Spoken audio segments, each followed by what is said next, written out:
What's good, family? Today I'm gonna take y'all to Stone Hedge. This is called Stone Hedge, what you're looking at. And man, I done studied so much stuff, man. I could take you down this rabbit hole so deep, man. It's gonna take some time. Y'all bear with me. But check this out. This is called Stone Hedge.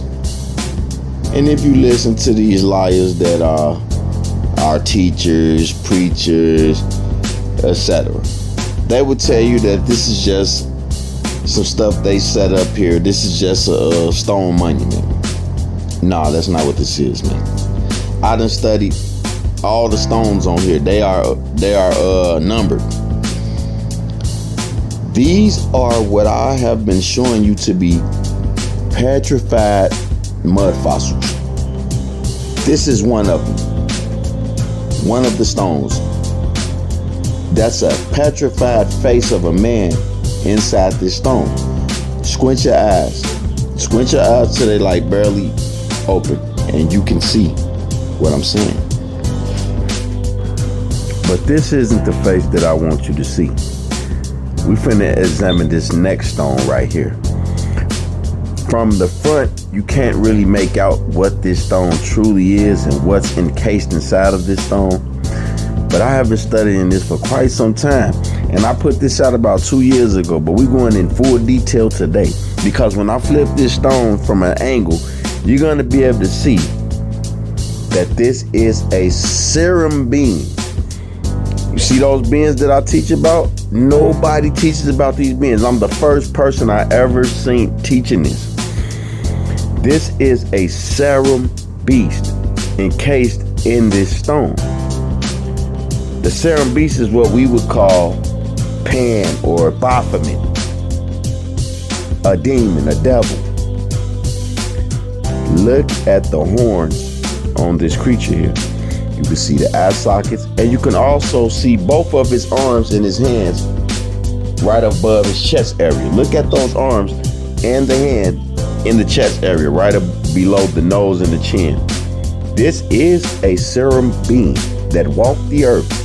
The half goat, half humanoid looking being that I always show. This is a monstrous looking one. This is a full serum beast. This is not a half human, half goat. This is a full, what they would call goat god. This is what your rappers worship. This is what they worship in Hollywood. And you see people throwing this stuff up all day. You really don't think it's serious, but you better take a look at it. I'm putting filters on here so you can see the contrast between the stone and this being, because this being is encased in stone. Do you think for 1 second that all of these people that visit this site and take pictures and stuff like that, do you think for 1 second that they haven't seen this? A lot of people go travel to these places to see this. They know what it is. It's just you so-called blacks, you don't know anything because you're so at the bottom of society. This stuff been hid from you when you used to be the person that knew all of this stuff. You used to be the judge of the earth that could lay down the law and tell them what it is and what it ain't. Now you don't know anything. You know raps, movies. When all the religious texts on the earth, all mythologies and folklore speak of these beings and all other things that I show you. And we're going to examine this today because I leave no margin for error when I'm laying down my legs. I'm laying down law here, man, because I am a person that can see.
This is an article I found about 8 years ago called More Info on the Goat Man.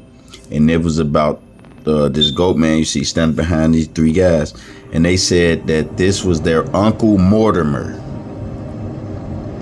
They said this was a real being and it was their great Uncle Mortimer.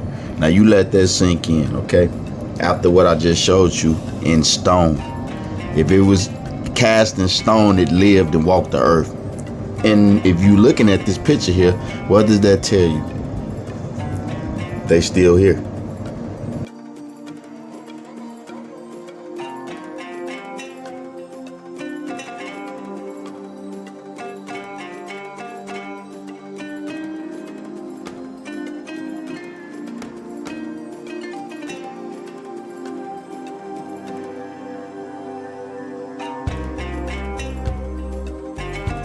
Hollywood shows us this stuff at every turn. You guys remember taking your kids to see that Chronicles of Narnia stuff? This movie right here? Well, they made it clear to you that they have awareness of this creature that I'm showing you about here. The little girl found the doorway and it took her to another world. And when she went in the world as you're looking at it right now, she encountered a fawn, a serum beast, a satyr. The things that you just read the scriptures about, if you even read it, because a lot of people don't like to do the work that I done did. I'm presenting this to you. I've done the work. So you need to go back and read it if you didn't read it, and read it well, because this is the beast that is talked about in your Bible. You don't know this because your preacher don't teach this stuff, okay?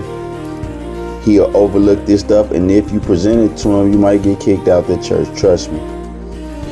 This child in this film right here is what you would call a nymph, technically. When you're dealing with this fawn here, they chase nymphs around all day, as so they say. You know what I mean? This is a nymph and a fawn right here.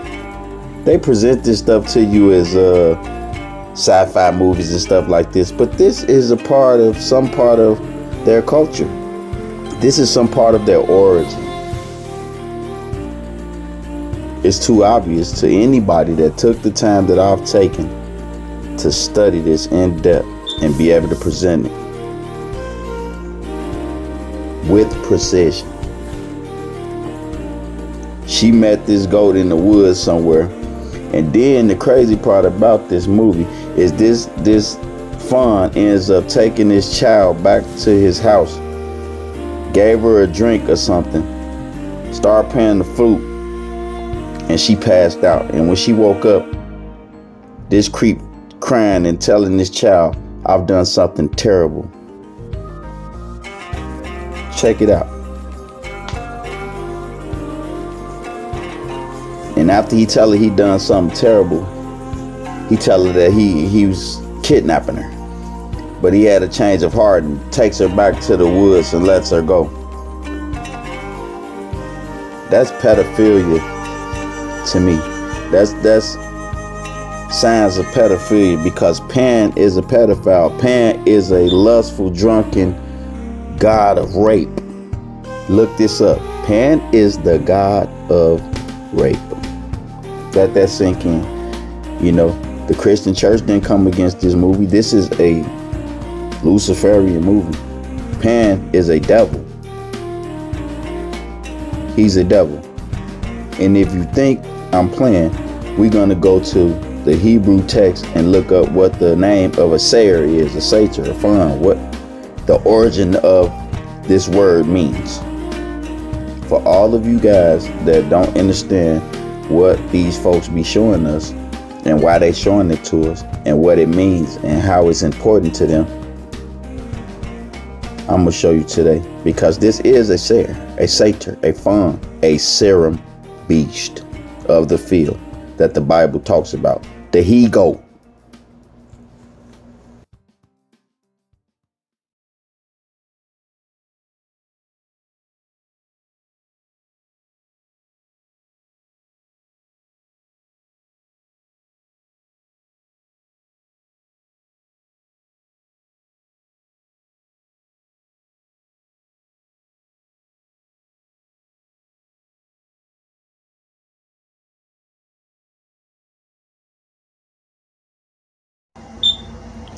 When I was editing the video up, I thought about it. I said, I never looked at the back of this stone. So I looked at the back of it and I was amazed. I said, I knew it. You know, I knew it. Look at this stuff. Just take a good look. It's well preserved, fossilized stuff inside of this stone. And we're going to come back to the later date. But you look over there to the far right. That's a face inside of that crack looking out. Y'all have a good day. I'm going to come back and analyze this stone at a different time. I ain't going to say nothing about what I think I see in this stone right here. You're welcome to look at it for yourself and see if you can decipher what my eyes are seeing here. Later.